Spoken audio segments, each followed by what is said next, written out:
नमस्कार. चला, आज सार्वजनिक आरोग्याच्या एका अशा नायकाविषयी जाणून घेऊया ज्यांच्या कामाबद्दल फारसं बोललं जात नाही, पण त्यांचं योगदान खरंच खूप मोठं आहे. जरा विचार करा, एका गावात साधारणपणे 5,000 लोकांच्या आरोग्याची संपूर्ण जबाबदारी फक्त एका व्यक्तीवर. हो, फक्त एका व्यक्तीवर. हे ऐकायलाच किती अविश्वसनीय वाटतं नाही का? पण मग ही व्यक्ती आहे तरी कोण?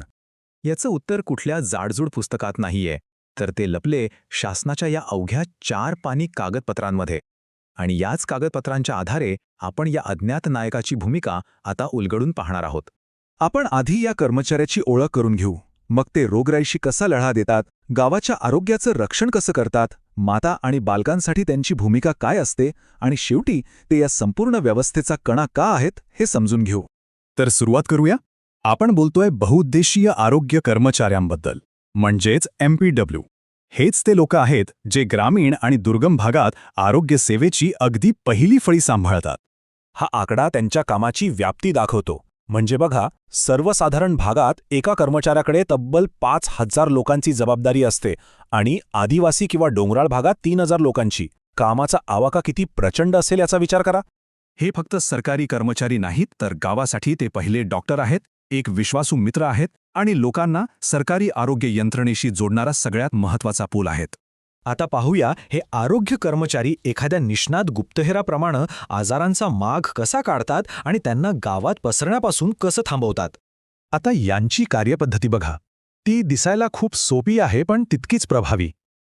होतं काय की दर 15 दिवसांनी हे कर्मचारी प्रत्येक घरात जातात, विचारपूस करतात, कोणाला ताप वगैरे आलाय का, आणि समजा कोणी रुग्ण सापडला तर लगेच रक्ताचे नमुने घेणं आणि प्राथमिक उपचार सुरू करणं हे सगळं तिथल्या तिथे होतं. विचार करा, मलेरियासारखा आजार वेळीच ओळखण्यासाठी ही पद्धत किती जीवनदायी ठरत असेल. त्यांच्या रडारवर अनेक संसर्गिक आजार असतात. मलेरिया, TB, कुष्ठरोग, पोलिओपासून ते कावेळ आणि अतिसारापर्यंत. एकही रुग्ण नजरेतून सुटा कामा नये याची ते पुरेपूर काळजी घेतात.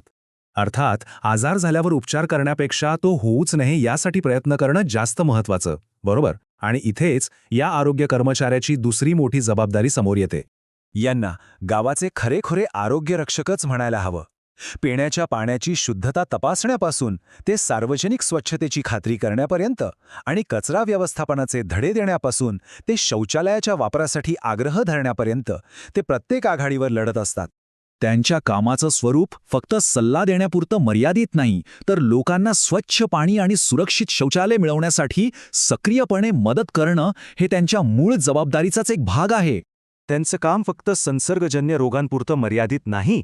कुटुंबाच्या आरोग्याच्या प्रत्येक टप्प्यावर, विशेषतः माता आणि मुलांच्या निरोगी आयुष्यात त्यांची भूमिका खूप मोलाची ठरते.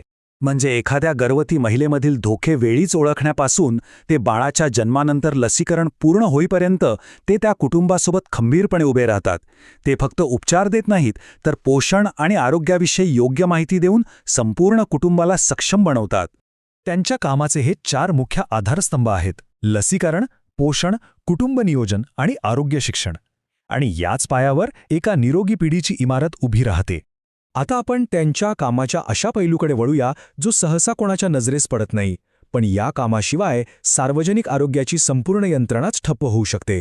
आपल्याला असं वाटू शकतं की आरोग्य कर्मचाऱ्याची गाव भेट झाली की त्याचं काम संपलं, पण खरं तर त्यांचं सर्वात किचकट काम तिथूनच सुरू होतं. अरे बापरे, ही यादी बघा.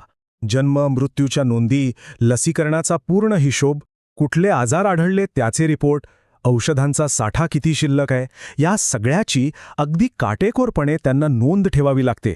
आणि का? कारण याच डेटाच्या आधारावर सरकार मोठी धोरणं ठरवतं, आरोग्य यंत्रणेला एक दिशा मिळते. या सगळ्या कागदोपत्री कामालाच आरोग्य प्रणाली समन्वय असं म्हणतात.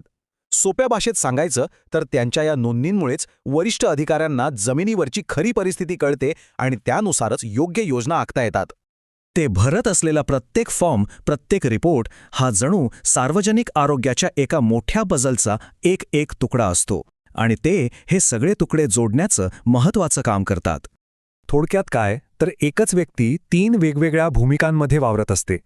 कधी ती आजार शोधणारा गुप्तहेर असते, कधी गावाचं रक्षण करणारी ढाल, तर कधी आकडेवारी सांभाळणारा एक कुशल व्यवस्थापक.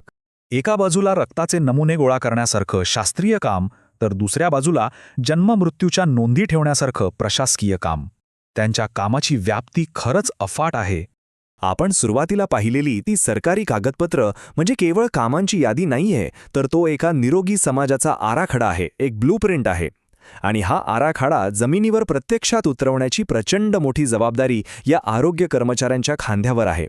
तर मग विचार करा, ज्या व्यक्तीवर 30हून अधिक प्रकारच्या जबाबदाऱ्या आहेत आणि जिच्या कामावर हजारो लोकांचं आरोग्य अवलंबून आहे, तिचं काम सार्वजनिक आरोग्याच्या क्षेत्रातलं सर्वात महत्त्वाचं काम का असू नये? हा प्रश्न नक्कीच विचार करायला लावणार आहे.